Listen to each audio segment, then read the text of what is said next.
Hey guys, it's Kirsten. Sorry it's been forever since I've made a video. I've been just really busy lately between work and commissions. And another thing that I was super stressed out about, some of you might have seen this on my Instagram or Twitter, was that I did a show down in Anaheim called Designer Con this past weekend, and I had been freaking out trying to get ready for that show.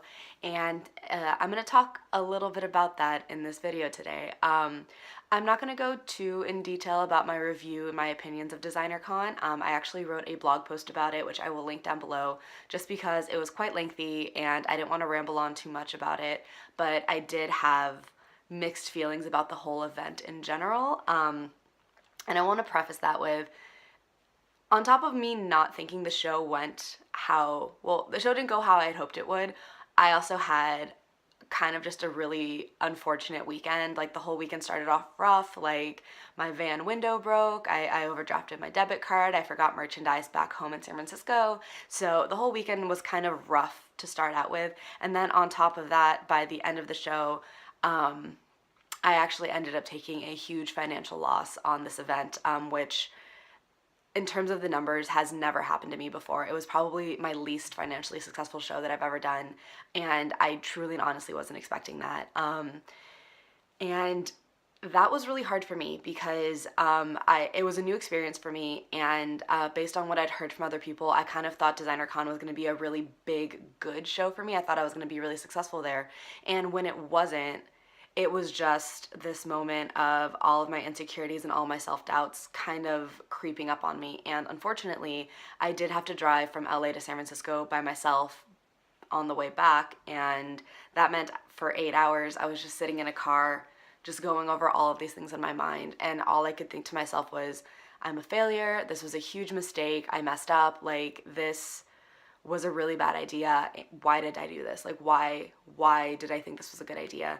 And so I wanted to talk a little bit today about how we view things that some people might consider failures, and how we can recover from that, how we can reassess that, and how we can kind of take control back from those negative feelings. Because the reality is, yes, the show did not go the way I wanted it to, but it doesn't mean I'm a failure in my industry or in my career. It was just one roadblock. It was a big one that's going to be a little difficult for me to recover from in terms of finances, but ultimately not the end of the world. And I realized, like, it was almost a good thing that I had to be sitting in a car by myself for 8 hours afterwards, because it gave me enough time to rethink those things in peace and quiet. I think when you're in a creative industry, or you're in a creative field, or you have any job that's not necessarily super stable or is a little bit off the beaten path, we already have a tendency to have self-doubts and to worry about what we're doing, or feel like it's not good enough based on negative things that happen, negative things that other people say, things that happen that make it even more difficult to pursue the things we love. And because that is such an easy thing for us to feel, I feel like those are the kinds of thoughts that develop into really negative self-talk, and that makes it really difficult to pursue the things that we love. And so I think it takes a lot of learning and a lot of reassessing and reevaluating to realize that we're letting ourselves be overwhelmed with negative thoughts and perceived thoughts of failure. The reality is, like, most things that we think of as failures probably aren't actually failures. If anything, they're little road bumps, or they are learning experiences. And so if something happens like this particular show, is it more productive to think about all the things that went wrong, or is it more productive to think about the things that went right, what we can learn from it, and how we can get past it to do the next thing? Because if we got caught up in every single bad thing that happened, or every single thing that slowed us down, no one would be an artist, because it's not an easy field. We haven't made it necessarily easy for us to pursue the things we love, because it's an industry that has a lot of things holding you back sometimes. So I just wanted to kind of throw that out there. We really need to be more conscious of how we view ourselves, because if we don't, we just kind of end up succumbing to that self-doubt. So yes, DesignerCon was a little bit of a bust for me. I didn't make as much money as I thought I would.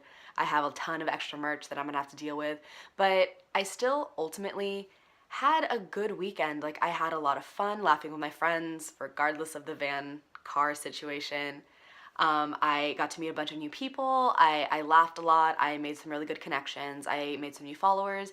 And ultimately, I feel like that's the positive thing that I got out of it. Like, it was still a really good networking experience for me. So if I can take something positive out of such a crap weekend, maybe I can find positive situations in other things when they happen to me and I'm not happy with how they go, you know what I mean? So I just want to throw that out there.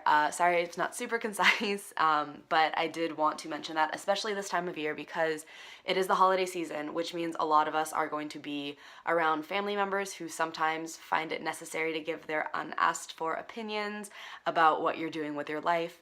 And I just want to remind all of you that it's not up to any one event or any one circumstance or any one person to tell you what you should be doing and what is right and wrong for you. So don't let bad things that happen or stupid things people say to you make you think that you're a failure or make you think you're not good enough. You're the only person who is in control of what you do and how you feel about yourself ultimately.